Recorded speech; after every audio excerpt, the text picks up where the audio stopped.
भगवान विष्णु कृपा तो हर दिन हर पल हम पर है। वो हमें मोह, अहंकार, तृष्णा, भोग के कारण दिखाई नहीं देती है। जिस दिन गीता के कर्मयोग की बात मानकर आप अपने हर कर्म को विष्णु को सौंप देंगे तो जीवन में सदैव स्थिर लक्ष्मी आपको प्राप्त होगी। एक साधारण मनुष्य अपने जीवन में दो परिस्थितियों को मानता, जानता और समझता है, और वो है किसी का आपके प्रति अनुकूल होना या प्रतिकूल हो जाना। एक सामान्य मनुष्य जब भी अपनी किसी प्रिय वस्तु को प्राप्त करता है तो उसे लगता है कि ईश्वर उसके अनुकूल है, लेकिन सोचिए कि अगर कहीं उसके मन का नहीं हुआ या उसकी पसंद की चीज उसे प्राप्त नहीं हुई तो क्या वो भगवान को नहीं कोसेगा? सोचिए, भगवान की कृपा तो सब पर होती है और निरंतर होती है और वो सभी अवस्था में समान होती है। लेकिन मनुष्य की बुद्धि उन भोग पदार्थों में रहती है जो उसके मन को भाते हैं। सत्य यह है कि ये सभी सांसारिक सुख और भोग आपको मोह और माया के बंधन में बांध देते हैं। इसलिए अगर हमें कुछ प्राप्त हो रहा है जो हमें चरम सुख प्रदान कर रहा है तो उसमें ईश्वर की कृपा कैसी? दरअसल जब मनुष्य भगवान विष्णु की सेवा करता है, जप करता है और उसके बाद उसे संसार के भोग प्राप्त होते हैं तो वो ये सोचता है कि मेरी इस कामना को ईश्वर ने पूरा कर दिया है।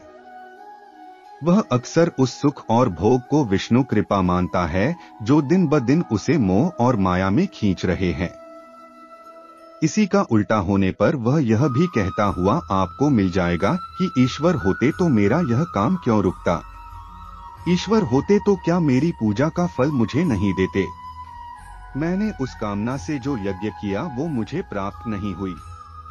कई तो आपको ऐसे भी लोग मिलेंगे जो इतना तक आपसे कह देंगे कि ईश्वर तो सिर्फ कोरी कल्पना है। दरअसल होता ये है कि अनुकूल और प्रतिकूल दोनों अवस्था किसी भी संत, ज्ञानी और विद्वान के लिए नहीं होती। रामचरितमानस में तुलसीदास जी लिखते हैं कि राम कृपा उसी पर होती है जो समदर्शी होता है।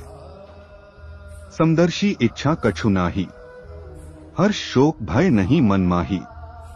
मनुष्य जब किसी सुख को प्राप्त करता है तो वो शुरू में तो उसे ईश्वर की कृपा कहता है, लेकिन धीरे धीरे भोग, मद और लोभ में चूर वो व्यक्ति अहं की ओर गति करना शुरू कर देता है। वो अहंकार भरे शब्दों का प्रयोग करता है, जैसे अमुक कार्य मैंने किया है, मेरे बिना ये कार्य हो नहीं सकता था, अगर मैं नहीं होता तो तुम क्या कर लेते। व्यक्ति हर पल अपनी बुद्धि और चतुराई को आगे रखता है। जैसे जैसे इंसान के अंदर भोग की लालसा बढ़ती है वो अहंकार का प्रचारक बन जाता है। ये वही व्यक्ति था जो जीवन में भोग के नहीं होने पर ईश्वर की कृपा को ही सबसे बड़ा मानता था, लेकिन इंसान की बुद्धि ऐसी है कि जरा सी सफलता प्राप्त होते ही उसकी बुद्धि घूम जाती है। जब मनुष्य माया और मोह में चूर होकर स्वयं को ही सब कुछ मानते लगता है तब श्री विष्णु उसकी सफलता को नष्ट करते हैं। इसके बाद जैसे ही वो भोग, रस, अप्सराएं, नृत्य, मदिरा जीवन से गायब होने लगती है तो वही व्यक्ति ईश्वर को गाली देने लगता है कि ईश्वर तो सिर्फ किताबों में है, कोरी कल्पना है। अब सवाल यह आया कि क्या ऐसे ही ईश्वर मनुष्य पर कृपा करता है? गीता में भगवान श्री कृष्ण ने कहा कि हे अर्जुन, तेरा कर्म और उसका फल दोनों मुझे समर्पित करेगा तो माया तुझे कभी प्रभावित नहीं कर सकती।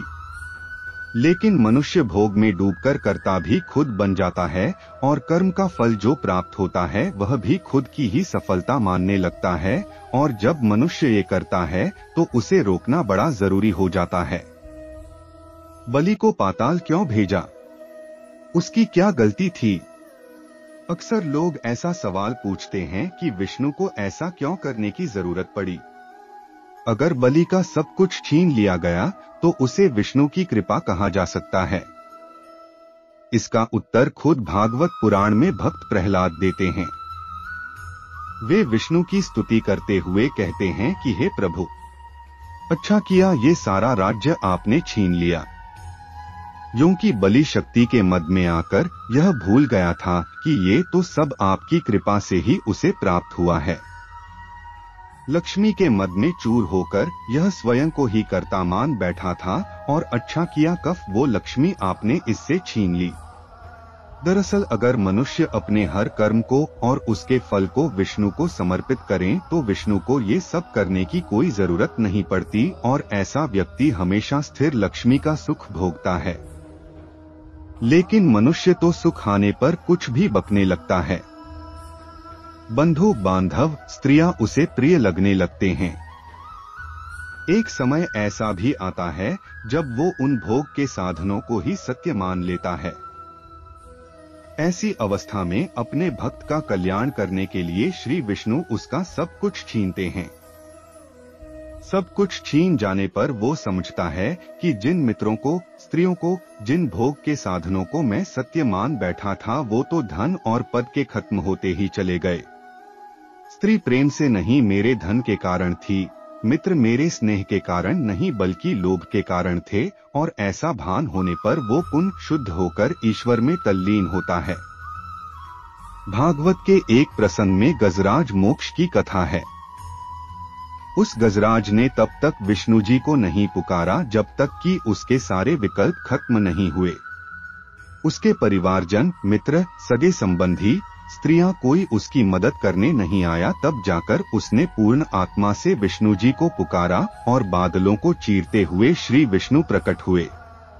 दरअसल अनुकूल और प्रतिकूल ये सिर्फ बुद्धि की उपज है।